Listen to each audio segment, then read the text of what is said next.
নমস্কার বন্ধুরা, আমি মীরা। আপনারা দেখছেন রেইনবো কিচেন।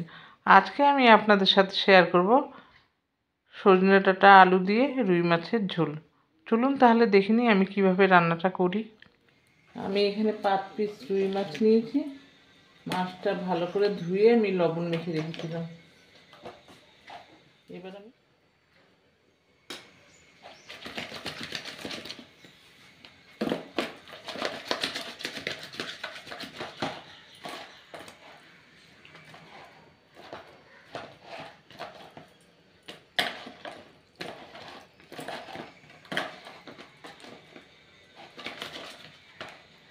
লবণ হলুদ মেখে নিয়েছি। এবার আমি 10 মিনিটের জন্য রেখে দেব।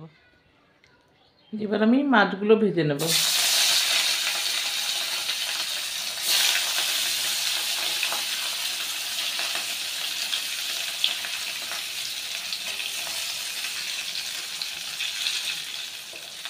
এক পিঠ ভাজা হয়ে গেছে, এবার আমি উল্টে দেব।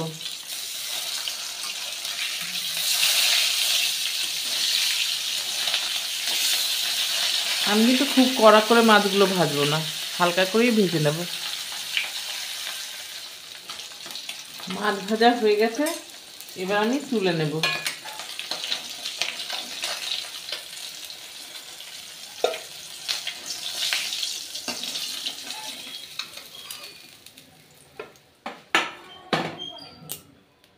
সব মাছ আমি ভেজে নিয়েছি। এবার ওই মাছ ভাজার তেলেই আমি জিরে ফোড়ন দিয়ে দেবো। ফোড়নটা কয়েক সেকেন্ড নাড়াচাড়া করব। ফোড়নটা থেকে যখন সুগন্ধ বেরোবে তখন আমি আলুগুলো দিয়ে ভেজে নেব। আমার রেসিপিটি যদি আপনাদের ভালো লাগে তাহলে লাইক, কমেন্ট, শেয়ার করবেন। আর নতুন বন্ধুদের বলছি প্লিজ সাবস্ক্রাইব করে আমার পাশে থাকবেন। পাশের বেল আইকনটি ক্লিক করে অল বাটনটি প্রেস করে দেবেন, তাহলে সমস্ত ভিডিও নোটিফিকেশন আপনাদের কাছে পৌঁছে যাবে সবার আগে। আর পুরনো বন্ধুদের অনেক অনেক ধন্যবাদ আমার পাশে থাকার জন্য। আলুগুলো ভাজা হয়ে গেছে, এবার আমি সজনে ডাঁটা দিয়ে দেবো।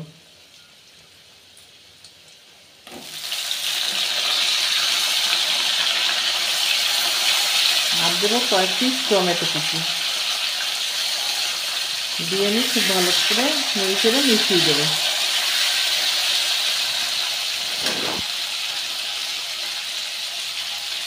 এবার আমি দিয়ে দেবো আদা কাঁচা লঙ্কার পেস্ট।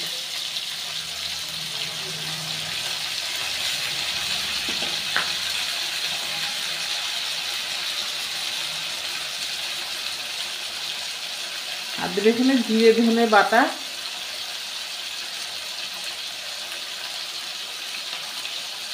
ছোটো চামচের 3 চামচ।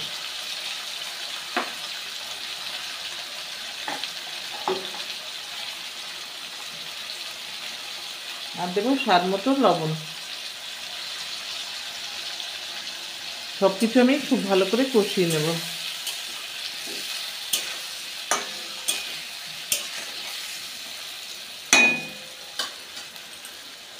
এবার আমি দেবো হলুদ গুঁড়ো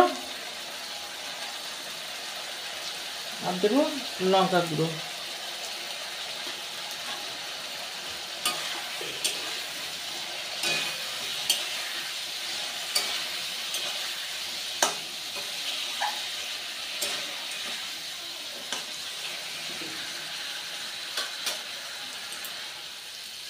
মশলা কষানো হয়ে গেছে, দেখুন তেল ছেড়ে দিয়েছে। এবার আমি প্রয়োজন মতো জল দিয়ে দেবো।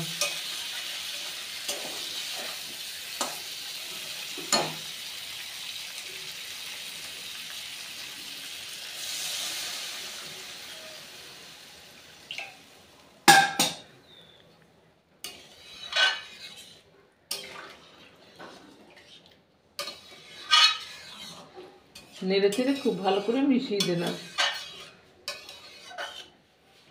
এবার আমি একটা পাকা লঙ্কা সেদ্ধ দিয়ে দিলাম।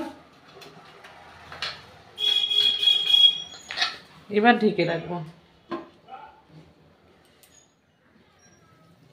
দেখুন ঝোলটা ফুটে গেছে।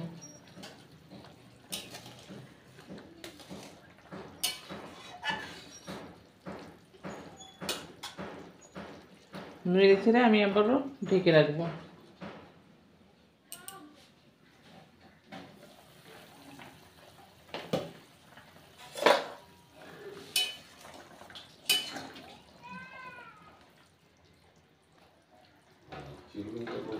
আলু আর ডাটা সেদ্ধ হয়ে গেছে, এবার আমি ভেজে রাখা মাছ দিয়ে দেবো।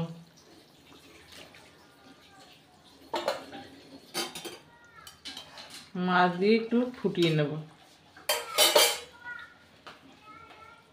আবার আমি ঢেকে রাখলাম। এখন মাছ দেওয়ার পর ঝোলটা ভালো করে ফুটে গেছে, এবার আমি ধনেপাতা কুচি দিয়ে দেবো।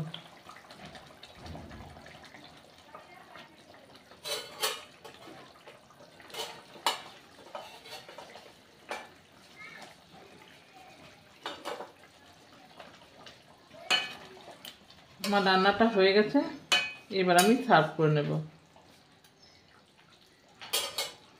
এখন আমি সার্ভ করে নিয়েছি, আবার দেখা হবে পরবর্তী ভিডিওতে। ভালো থাকবেন, সুস্থ থাকবেন। ভিডিওটি দেখার জন্য অনেক অনেক ধন্যবাদ।